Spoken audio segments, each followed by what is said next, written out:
Hello and a warm welcome to the Irish Angle, our weekly discussion show talking about all things horse racing. As usual, I have Nagle and Johnny Ward here. Welcome, guys. Thanks, Vincent. Now, first of all, if you are watching and you're watching on YouTube, make sure to subscribe to our channel if you haven't already, and definitely give us a little like if you enjoy the show. Okay, we'll get stuck into it. Irish Grand National, big weekend. Emma, you were there on Monday. What did you make of it?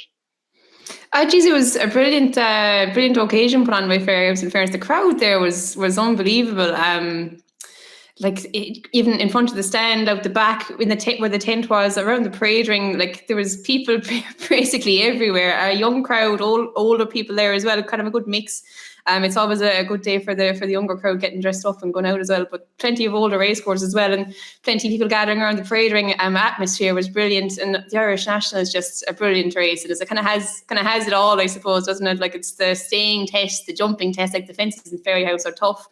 It had the few UK challengers as well, and a brilliant winner of it as well, and a very good reception for Sean Bowen coming back in on horse. He coloured plenty of clapping for him, and you could see how much it meant to him as well. He was doing a good bit of celebrating on the way back in. But no, brilliant day in Leopardstown, brilliant weekend, and they're going to carry on today, obviously, with the rescheduled fixture for Tuesday. But couldn't fault it at all. Now, brilliant day out. Yeah, and the other thing, 16,500 people turned up, which, according to the racecourse manager, is very similar to what they had last year. Now, I know myself and yourself were both there last year. The weather was atrocious, but there was a huge crowd, and they were very enthusiastic, singing all the way through. The other thing I noticed, did you notice this yesterday when the Grand National started? Just as it was about to start, they have a band at the winning post playing the national anthem, and then the race is off. The horses are running, and they're all still playing the national anthem on the track. That was one of the more bizarre things, to be fair. I saw it. You couldn't really hear the band from where I was in the stand. You could just see them. It was the Garda band, and they started too late. The horses were at the start, and then the commentator announced that they were off, and the band were just playing away happy out. I was wondering, were they going to get knocked down as the horses came around, because they weren't in much of a rush to move off the track. Yeah, I don't know. I couldn't actually hear them play. You could just see them, and but I think the way it's done with the whole parade in front of the stand and everything, it's brilliant. We were a bit fancier last year. Myself and yourself were up in a box. We didn't actually. I'd say we didn't even go outside the box for the day, but I was out in the stand this year, so I probably got to soak up the atmosphere a bit more. Yeah, and the sun was shining for the big race as well, which was nice too. So that everyone out all on the front grass lawns and everything. So it was lovely to see. It looked great on TV. Johnny, did you watch it? You watched the race, I presume. You were in Cork, were you? Yeah, I watched it in Mallow. I tipped Now Is the Hour, which is kind of consistent with the way my tips are going at the moment. I tipped the Big Westerner as well. So, we'll talk about gambling on horses later on and the amount of things that can go wrong, but I'm certainly a good example of that at the moment. We were all watching in the press room in Mallow. Lots to take from the race, like 30 runners. I think only 3 horses unseated or fell, even though you have proper old school fences at Fairhouse. And like any second now, with 13 years of age to finish second. I know the handicapper has been very lenient on him, but in fairness, that's not inconsistent with how the handicapper treats older horses. Ted Walsh doesn't do RT anymore, and he's one of the most, possibly, well up there with the most recognisable racing people in the country. And for him to train the horse, well backed on the day as well, to finish second at 13 years of age in the Irish National. I think the first time I backed that horse, just looking here now, he was 2017. So, Jesus, 8 years ago. To be running to the level he's at now, I actually remember laying him at Skelton in 2019, not thinking he'd not get the trip. So I've had a kind of a checkered relationship with the horse, and I lost a good bit of money that day, and I remember. But what a performance from him! Not taken away from the winner, but at that age, to have him that right on the day, it was a brilliant training performance from Ted, and cracking race. In many respects, to me, I find it way more interesting than the Entry National now, to be honest. That was actually, probably one of the highlights of the race, to be fair. Any second now, like you said, and plenty of people probably scratching their heads saying why it was Mark Walsh riding any second now, like the 13-year-old. JP had such a strong team, but it was brilliant. And Dunboyne as well for Ian. I was going to mention him, Emma. I saw him last week, and the job that they've done with him, and just the idea of a bigger yard and a horse kind of being just a bit fed up with training, and just give him freshen him up a bit like that. What did they win? 20 grand was it for coming fourth? And I was looking at Dun Miler, I was like, I don't know what you're going to do here, because with this horse's history, if you go too hard on him, he might just throw it in. But he ran on all the way to the line. Yeah, it was some performance, to be fair. Yeah, I have to say, any second now, his enthusiasm during the race, his jumps were fantastic. He was flying every fence. It was terrific to watch. I thought he was a real contender turning in, but Sean Bone had plenty up his sleeve on the winner. That was a hell of a performance as well. Like you talk about that, Johnny, about horses like the Big Westerner and plenty of others that have, since Cheltenham, they haven't been able to reproduce that level of form since. But here's a Cheltenham winner that looks like he's improving, if anything. And Rebecca Curtis could have a great future with that horse going forward. Yeah, Vinny, I'd always be wary of backing horses whose target was essentially Cheltenham at Punchtown Aintree or Fairyhouse, because basically they're sort of on the verge, maybe being over the top. And I think the Big Westerner might have been in season. We saw their horses flop in that race as well. And, you know, you pay your money, you take your chance and all that. But somebody posted who knows his stuff on one of my WhatsApp groups. He'd never seen a horse sweat as much as Haiti Clare to win a race like that. So it's not like everything went, Aidan O'Brien has said a lot of horses sweating, doesn't really matter at all, but it was a hell of an effort. To me, it looked like watching it with the lads in the press room. To me, it looked like they were going pretty hard up front. And I know it's beneficial to be up at the pace at Fairyhouse, but there were so many horses travelling in behind. And like, I just think it's marvellous for Irish racing to have British raiders coming over. I never thought I'd be saying that, but it's actually better than the dominant yards in many respects when you have a smaller trainer coming over from Wales with a jockey we don't see too often in these shores winning race like that. We need good competition. And it was a fantastic race. I love the narratives around. Like, I was kind of cheering on Dunboyne in the straight because of the story behind him, but I'm sure a lot of neutrals are cheering on any second now as well, not to mind the winner. Yeah, and of course we had two Irish in the first five, or two British trained horses in the first five after the whitewash the British took in the Aintree National. I think there was 7 of the first 9 or 7 of the first 8 were Irish trained in the Aintree National. This time we'd very few British raiders, but they finished 1st and 5th, which is fantastic. Yeah. It's surprising there wasn't more, to be fair. Like, it's a half €500,000 race. Like, if there was a €500,000 race in Britain, like a handicap chase, you'd imagine to be an awful lot going over from Ireland. Like, and you think it'd be kind of a race, like you'd say, fair enough for a grade 1. Maybe they wouldn't have the level of a horse to compete, but surprising there probably wasn't more than the 2. Like, and saw how well they did as well in the race. Obviously, like you said, all placing and winning.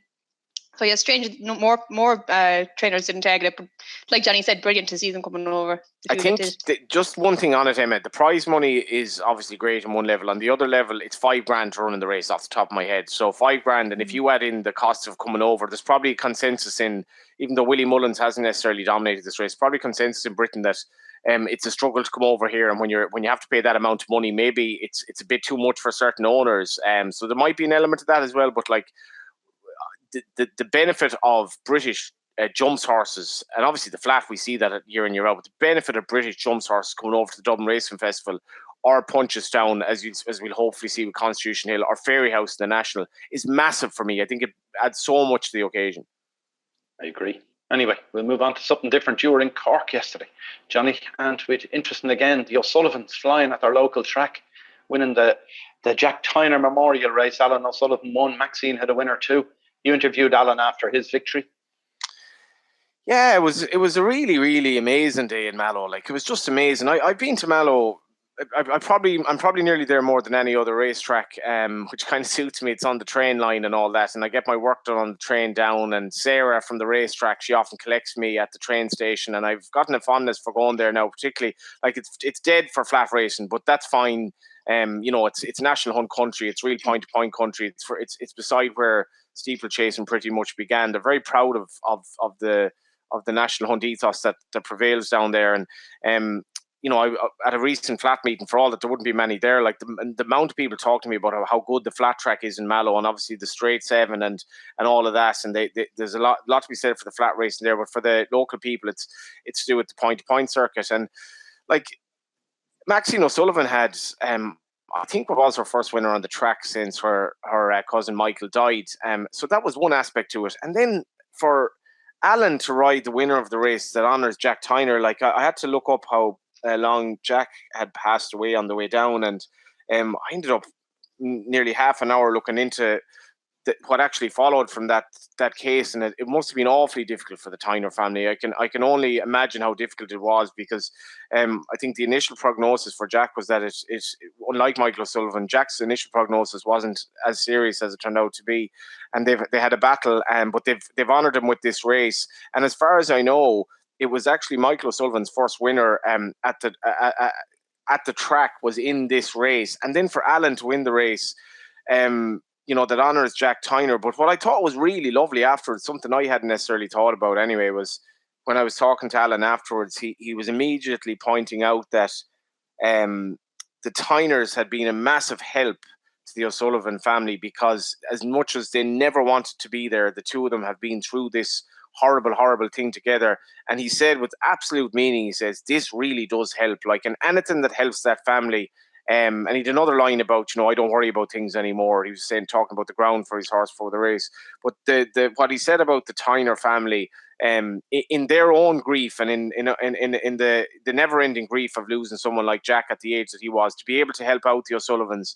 And there was such a Cork feel to the whole thing. Like, Jack Tyner obviously was from Kinsale, but there were so many Fermoy connections of the winner as well in that race.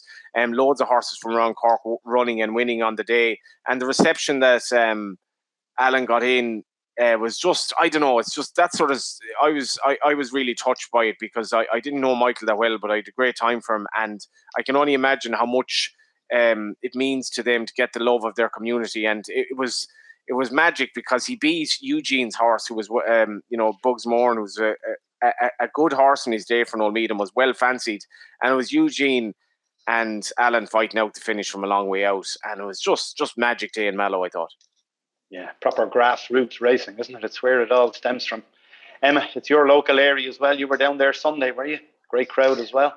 I was in Cork on Sunday. Yeah, that's kind of the big day. I suppose they got good crowds throughout the weekend, but Sunday being kind of the big day for the younger people. They all get dressed up and go out. And I was leading up with Philly for my dad, and we walked up to the parade ring, and I felt like I was walking into a nightclub. The music was blaring, and but it was good. Like, there was it was a lot of younger people, but there was, again, kind of similar to Ferry House, a good kind of few older race cars as well, and good crowds around the parade ring, and everyone seemed to be having a good enough day without any trouble, which is always good to see. And again, similar to the result in the Jack Tyner Memorial Hunters Chase, there was a lovely result in the Michael O'Sullivan Chase on Sunday as well. Mr. Policeman, Michael actually rode him to win a handicap hurdle on the card last year. And he was led up by Michael's cousin Jana Walsh, and he won the big race in the day, which was named after Michael, for JJ Slevin and Willie Mullins and Rich Ritchie. So another really poignant result. Like that card at Mallow last year was actually a big day. I suppose Michael had plenty of big days in his career, but it was a big day from that day. Did he ride a double or a treble for Willie on the card? At his local track, which was a good result. So yeah, a couple of poignant results in Mallow over the weekend. Yeah, it's amazing. It really is as if Michael is still looking down, isn't he? And pulling the strings like he was in Skelton. I don't know how it goes on. Anyway, we'll move on to the end of the British flat season. Comes up this Saturday at Sandown, and it looks like a humdinger for the trainers' title again. We'd Willie tipped it on the line last year when we wasn't expected at all, won it for the first time, and it looks like he might do it again. He's 53 grand behind Dan Skelton going into the last 4 or 5 days of the season. But of course, Saturday there's $500,000 in prize money up for grabs, and he's entered 37 horses. What do you make of this, Johnny? He'll win it, will he? Yeah, you imagine that he will with the numbers that he's entered. He probably felt maybe that he wouldn't have to go to this extent after entry when it looked pretty much a formality. But there's I see Racing TV is superimposing Dan Skelton in Kevin Keegan's face with the earpiece on after that run in with Alex Ferguson, and I think it's fair to say that general public really wanted Kevin Keegan to win that. I'm not sure what I imagine the British racing public by and large wants Dan Skelton to win this because he's taken on such a big operation. But it's great crack looking at the likes of Absurd going over to the race he won the other day, seeing the amount of horses gone over. It's added a lot of life to it. I mean, I don't know when Willie really started taking this very seriously. If he wanted to win it all year, it should have been a cakewalk for him. But obviously the National changed the narrative, and we're going to have lots of fun between now and the end. Yeah, another interesting thing there is Harry Cobden has ridden a couple of winners from recently, and he's talking about coming to Punchestown for the week. You'd wonder, is there something longer term here, as in maybe if Willie was to take this British Trainers' Championship seriously from an earlier stage next season, Harry Cobden could be riding a lot of the first choice ones in the UK rather than travelling Danny Mullins and the rest of the team over. Yeah, it's Harry's ride in the Scottish National was I mean, it was great to see because he rides so rarely for him. I think the issue for Willie would be, I suppose, he can't have Paul Townend over there all the time, and he can't have Patrick even over there all the time. So Danny Mullins going to deputise a good bit, but the Harry Cobden obviously has his loyalties over there. So I'm not sure if Willie's going to take this on more so next year. I know it's been a big part of Patrick's season to ride a winner at every track over there if he can. But the Harry Cobden stuff, I mean, I'm not sure there's much to it, but I'm sure if you asked Harry Cobden, does he want to ride for Willie Mullins as much as possible going forward if he doesn't upset his own kind of overlords? I'm sure he says no problem at all. But I'm not sure. I was talking about this lately. I don't really see the point in owners having retained riders necessarily. When I just feel like use the best available or whatever, or use the stable jockey. But this is kind of something quite different in that who's Willie's go-to jockey if he has all these horses in Britain? And I'm sure he'd be happy to use Harry Cobden, but Cobden is a man in demand and has these other responsibilities there as well. Yeah, and obviously a very good jockey to boot. I suppose Sean Bowen, I'd like to think he might come in for a few at some stage as well. Anyway, moving on to a different story here about betting is Joe Stewart highlighted a case on social media last week about a guy called Dylan Phelan, a stable lad, who had the bet of a lifetime. He a 30 quid each way double this time last year. It was on the 19th of April. He backed Diamond Nora at 125 to 1 and Rocky's Diamond at 80 to 1 with Ladbrokes in a shop in Ireland, and the two of them came up and won. But he hasn't been paid out yet. What do you make of this, Emma? It's a bit of a mess, isn't it? Yeah, it's a total mess. I suppose firstly, it's kind of hard to look. I suppose different rules for betting and shop with different bookmakers, but like the explanation for why Dylan hasn't been paid out hasn't been made clear at all. If it was a max payout thing or something like that, you could understand and just pay him out whatever the max payout was, but. That doesn't seem to be the reasoning they're given. The reason seems to be that the IHRB are investigating into the double. Now, like, I think we've obviously spoke about this on the show before, but like there were two lightly raced horses who just popped up and won maiden hurdles. I don't think there's a whole pile of investigating into it. And whether what will come out of it now will be interesting. But I didn't think that would be something that would stop a bookmaker paying out on a bet. Like, at what stage did the bookmaker become aware that the IHRB were investigating into this? Should they have just not paid out straight away? And like, if something does come out of it and for whatever reason, it comes to light that he shouldn't be paid out, like, are they going to pay out on the horses who finished second, or places, or each way bets on something that should have been placed but wasn't? I can't wrap my head around it, and hopefully it gets sorted out soon, because it's a substantial amount of money as well for a young fella to be after winning, like €300,000. I think the double paid for a small stake as well. Like, they took the bet, they should have to pay it out. It's desperate PR for Ladbrokes. I haven't seen them coming out and defending it or giving explanation anyway as well. So it's a mess for them, really, isn't it? Yeah, but they may have to do something soon, because Dylan has lodged a High Court case against Ladbrokes over this, Ladbrokes Ireland. So I'd be interested to see. I would like to think they either pay him now, which is fair enough, but if they don't, I'd like to see how they're going to try and defend themselves in a court of law around this, because I'd imagine any judge would say, there's the contract, 30 quid each way double, it's written on paper. He has a photocopy of it or whatever, so I think you just pay him. I can't understand it, because like, if you take it that the IHRB have some ongoing case, most likely we'll hear nothing of it, because there'll be no case to answer, I would imagine. But even if there was, if for argument's sake the trainers of those horses or connections of them got banned and suspended, what's that got to do with Dylan Phelan? Nothing, as far as I'm concerned. That's a completely different matter. The man walks into a shop, places a bet. It's a legal contract as far as I'd be concerned, and they should be paying. What do you make of it, Johnny? Yeah, there's a lot going on with this, as often is the case, where you've I suppose eye-catching or somewhat controversial gambles landed like this was, because these horses had shown nothing at the track to suggest that they were capable of this. But when you look at the horses involved, there's a mad story when both of them have Diamond in the name, which is a big price. But Rocky's Diamond ends up like pretty much a Grade 1 horse. So like, he was very much capable of showing the form that he showed that day. and Diamond Nora as well, who has won since. So again, capable of showing of that sort of form. Dylan didn't mention in the interview, which is a good interview, and I've massive sympathy for him. He didn't mention it was a radical change of tactics on both horses on the day. So if you were sort of laying them horses, you're kind of right to ask, like, well, how were they able to show so much better form? And especially Diamond Nora, who'd obviously been well beaten her last 2 runs, different tactics. But like, this is the way the game works. And Declan Queally and his representatives can say, well, listen, there are a change of tactics here today. And as Dylan said in the piece, our horses have been out of form, and you can show that they've been out of form. They've shown improved form today. And essentially, these bets generally do not come off at all. There's a massive liability, but like, these bets happen every day of the week or something similar, and they don't come off. And basically, there's an Irish Independent story today about it, which is the most read in Irish news. It was put up at 2:30 last night. Sometimes you can read too much into that if there's a link to it from somewhere else, but it's literally the most read story at the moment on the day just after the Pontiff has passed away. And the Irish Independent story, it references Cloudy Morning having a win at Wexford that was overturned as a result of an anti-doping investigation. I really don't see where they're going with that, because there's nothing to do with doping here whatsoever. Basically, these horses showed improved form under different tactics. If other big yards trained them and it happened, there wouldn't be a meg about it.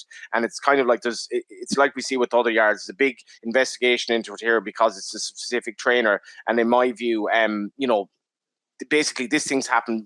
We're in racing for so long. The rules are the rules. We're all trying to bend the rules. I remember having word for a dog one day in, or if I had word for horses, I'd have this tactic of going into a betting shop and having like what looked to be sort of wild bets for about an hour, half an hour, so that by the time I went up to the counter the last time, basically the woman at the counter just thought I was basically on tick and to take whatever bet I was. You're trying to find ways to subvert their ways of stopping big payout. I'm not sure what's happened since. Dylan's interview, he says, he's been paid out by, I think, maybe 3 other bookmakers.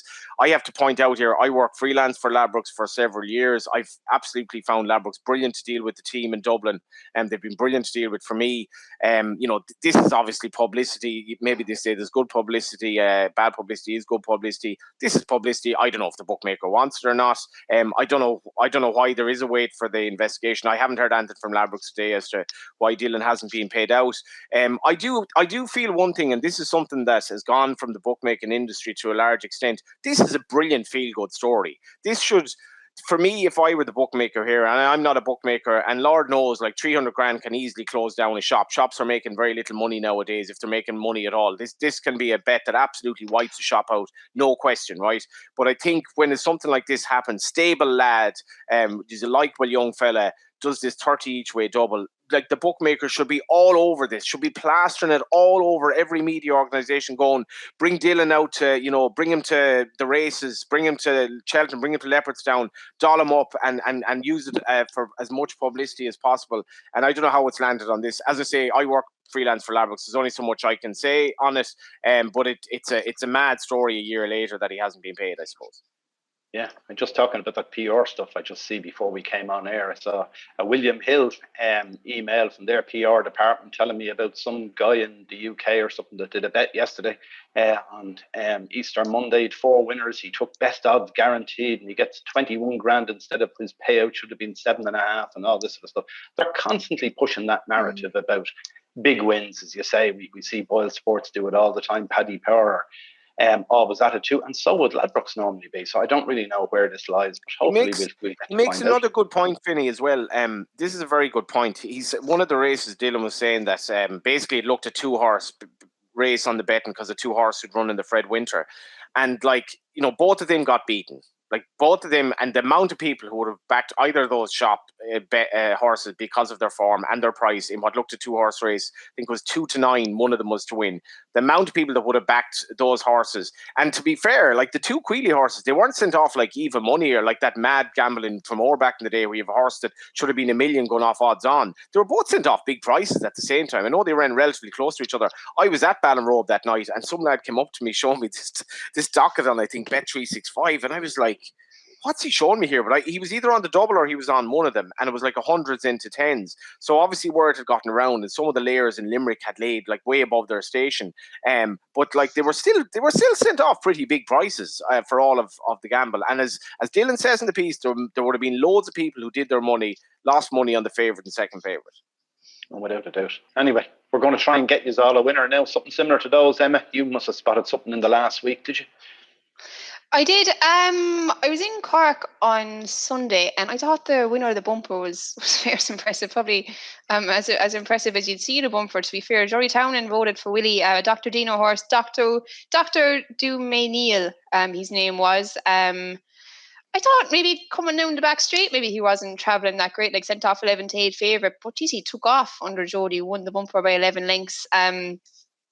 Yeah, I just thought he was probably definitely one to keep in the notebook and follow going forward. I know Willie has plenty of impressive bumper horses, but I just thought he was particularly eye-catching and definitely one to keep note of, I'd say. Good stuff. I'll give you one as well. Another one from Cork. Andy Slattery's trained Smooth Tom to win down there at Cork on Sunday.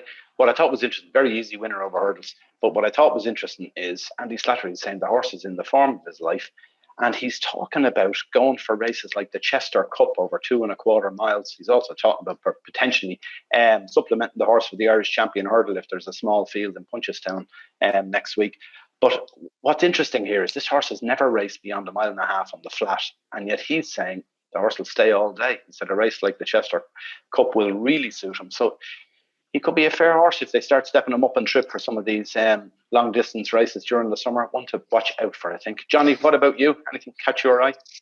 Yeah, I've gone on about the Card Mallow, but there was just so much about it that was old school. Like there was only so much you could know in terms of horses taking on each other. It was like the old days where the bookmakers could basically, and I say this with, you got to be wary of what might happen on any given day racing. That's why I love it. You never know, and we love these gambles because it gives you something to talk about.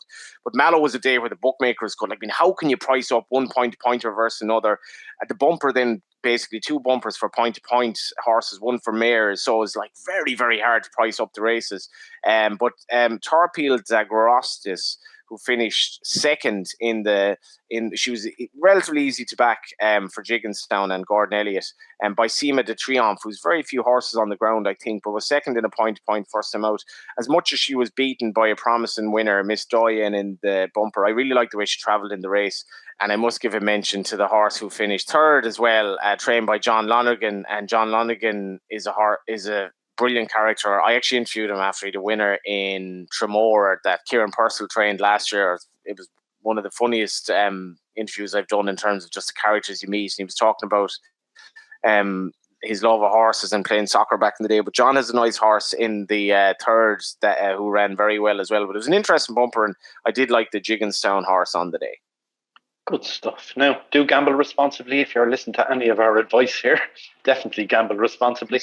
And make sure to subscribe to the channel, as we said before, and we'll be back again next week. I think next week is going to be slightly different. On Monday, we are going to have a Punchestown preview, and Emma will host that and present it. So make sure to subscribe to the channel. You'll get a notification all about it.